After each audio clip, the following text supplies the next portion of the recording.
आज हम जानेंगे इस वीडियो में क्लासिफिकेशन ऑफ गुड्स के बारे में। गुड्स वो होते हैं जो ह्यूमन वांट्स को सेटिस्फाई करते हैं। गुड्स को हम फर्दर 4 पार्ट में क्लासिफाइड करते हैं। फर्स्ट होता है आपका फाइनल गुड्स, सेकंड होता है आपका इंटरमीडिएट गुड्स, थर्ड होता है कंज्यूमर गुड और लास्ट होता है आपका कैपिटल गुड्स। इसमें हम देखेंगे कि फाइनल गुड्स क्या होते हैं। These are those goods which have crossed the boundary line of production and ready for use by their final user. Final goods वो होते हैं जो बाउंड्री लाइन ऑफ प्रोडक्शन को क्रॉस कर चुके होते हैं, इनमें कोई भी वैल्यू ऐड नहीं होती है और ये रेडी होते हैं यूज करने फाइनल यूजर के द्वारा।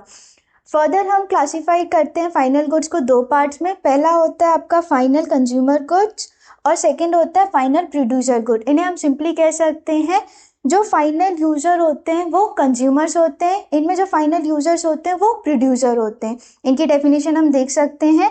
दे are the goods which are ready for use by their final user and consumer are the final users.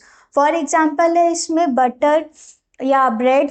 और फाइनल प्रोड्यूसर गुड्स होते हैं they are the goods which are ready for the use by the final user and producer are their final users. For example है इसमें tractor और harvester. अब है आपका intermediate goods. Intermediate goods वो होते हैं जो बाउंड्री लाइन ऑफ प्रोडक्शन को क्रॉस नहीं किए होते हैं, इनमें अभी भी वैल्यू ऐड हो सकती है और ये फाइनल यूजर के लिए यूजेबल नहीं होते हैं। इसकी डेफिनेशन होती है these are those good which are within the boundary line of production, value is yet to be added to this good and these goods are yet not ready for use by the final user. उसके बाद आता है आपका intermediate consumption. Expenditure on the intermediate goods by the producer during an accounting year is called intermediate consumption. इसे हम gross value addition भी कहते हैं और gross product of the producer भी कहते हैं। इसका फॉर्मूला होता है value of output minus intermediate consumption. आइए अब देखते हैं difference between final goods and intermediate goods. First point है आपका These goods are outside the boundary line of production and are ready for use by their final user. ये वो goods होते हैं जो बाउंड्री लाइन ऑफ प्रोडक्शन के बाहर होते हैं और फाइनल यूजर के द्वारा यूज किए जा सकते हैं। और इंटरमीडिएट गुड्स आपके वो होते हैं जो बाउंड्री लाइन ऑफ प्रोडक्शन के अंदर होते हैं और फाइनल यूजर के द्वारा आप यूज नहीं कर सकते हैं।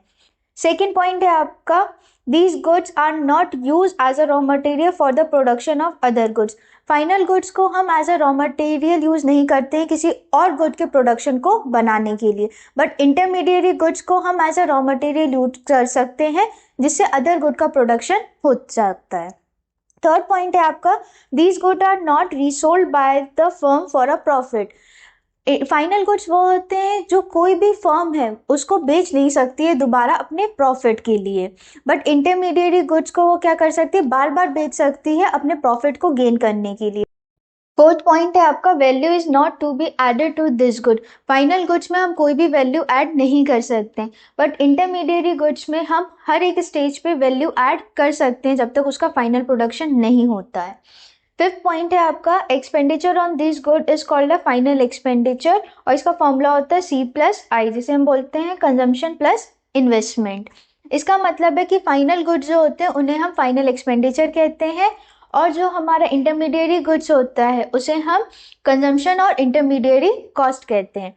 आपका लास्ट और सिक्स्थ पॉइंट है These goods are included in the estimation of national product और national income।